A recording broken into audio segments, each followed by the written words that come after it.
तो अभी के लिए the news is Babar Azam has relinquished from white ball captaincy.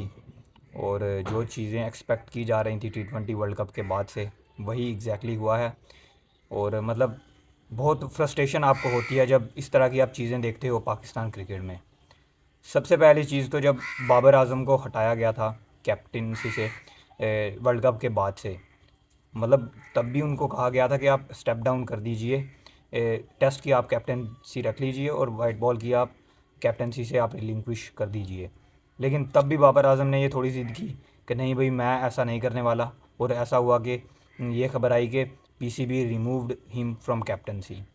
फिर हमें 3 माह के बाद खबर देखने को मिलती है, 3-4 माह के बाद, मार्च में, कि बाबर आजम को रीअपॉइंट कर दिया जाता है वाइट बॉल की कैप्टनसी के लिए एक बार फिर से।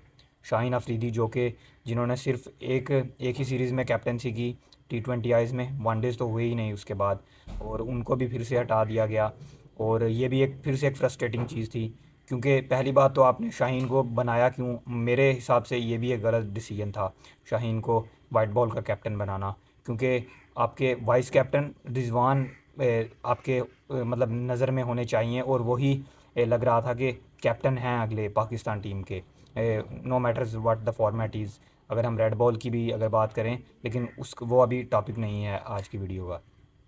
तो सबसे पहले तो तब रिजवान को बनना चाहिए था, लेकिन शाहीन को बनाया गया। तो चलिए, अगर आपने बना दिया था शाहीन को तो उनको कंटिन्यू करना चाहिए था। एक सीरीज़ के बाद आपने उनको हटाया, और फिर अभी जो उस चीज़ का इम्पैक्ट पड़ा है अभी तक, मतलब जो प्लेयर्स के दरमियान डिस्प्यूट है, और जो अफवाहें हमें हर दिन हर नए दिन सुनने को मिलती हैं कि प्लेयर्स के जो रिलेशनशिप्स हैं वो अब पिछले 1-1.5 साल से वो ठीक नहीं है। वो उसी चीज़ का रिज़ल्ट है और उसी चीज़ का आउटकम है जो आपने किया है।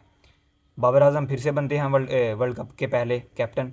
वर्ल्ड कप में जिस तरह की वो डिसअपॉइंटिंग कैंपेन रहती है पाकिस्तान की, उसके बाद से मतलब पीसीबी ने पूरी तरह से एतमाद में तो लिया था सबको, इंक्लूडिंग बाबर, कि आप चैम्पियंस ट्रॉफी तक कंटिन्यू करने वाले हो as a captain.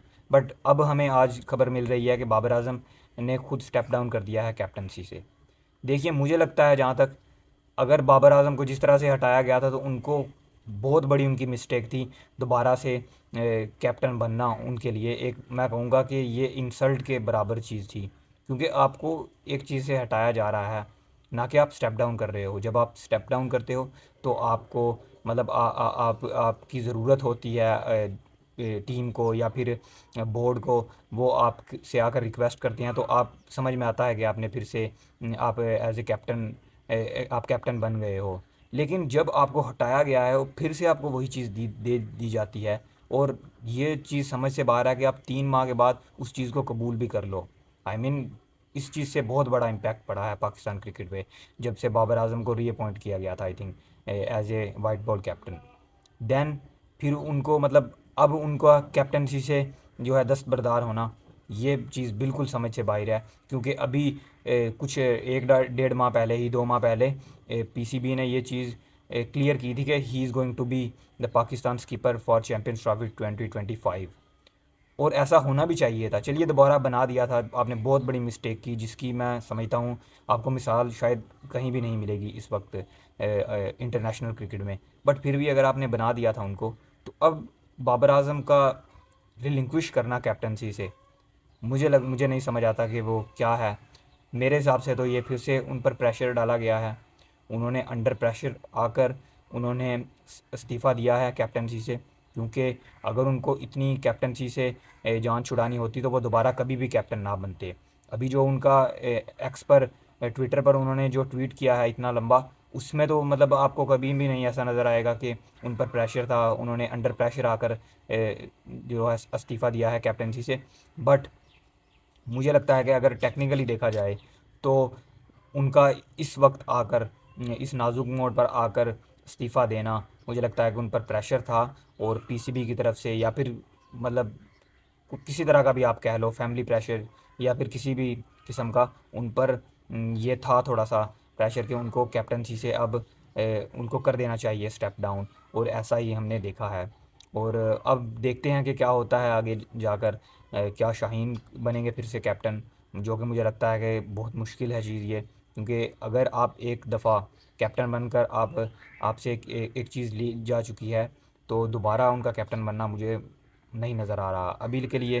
Rizwan is the hot contender for captaincy role in white ball cricket. और ये दिन भी दूर नहीं है कि जब शान मसूद जो कि रेड बॉल कैप्टन है पाकिस्तान के, वो भी अभी मुझे लगता है कि स्टेप डाउन कर देंगे या फिर उनसे भी कैप्टनसी ले ली जाएगी। क्योंकि अगर ये इंग्लैंड की सीरीज़ आगे जाकर है जो, ये अगर पाकिस्तान के लिए ठीक नहीं रहती और वही बांग्लादेश जैसा हालात रहते हैं पाकिस्तान के, तो वो दिन भी दूर नहीं कि Shan Masood will not be more as a Pakistan test captain. और Rizwan is the hot contender for now for the captaincy role. और अगर बात की जाए कि कंफर्मेशन की, तो इसमें तो कोई भी 100% नहीं कह सकता, क्योंकि पाकिस्तान में जिस तरह के ट्विस्ट आते हैं वो हम सब इस चीज़ से वाक़फ़ हैं। और इस चीज़ में कोई दो राय नहीं कि इस चीज़ में मतलब कोई सरप्राइज़ नहीं होगा अगर आउट ऑफ द कॉन्टेक्स्ट किसी को कैप्टन बना दिया जाता है। For now this is a very very bad news I think. ये पाकिस्तान बहुत बुरा मॉडल पेश कर रहा है एक दुनिया के सामने। कैप्टन बनाना, फिर उनको रिमूव करना, फिर रीअपॉइंट करना, और फिर वही आपका प्लेयर है जो वो स्टेप डाउन कर देता है ये चीज़ कह कर के I am going to concentrate on my batting and my mental strength, and will I'm trying to give as much time to my family। और मतलब चीज़ समझ से बाहर है जो चीज़ें हम देख रहे हैं अभी पाकिस्तान क्रिकेट की तरफ से। होप के रिजवान को कैप्टन बना दें अभी, क्योंकि अगर वो कैप्टन नहीं बनते तो मैं समझूंगा कि एक फिर से एक शटिंग जो है डिसीजन होगा फ्रॉम पीसीबी।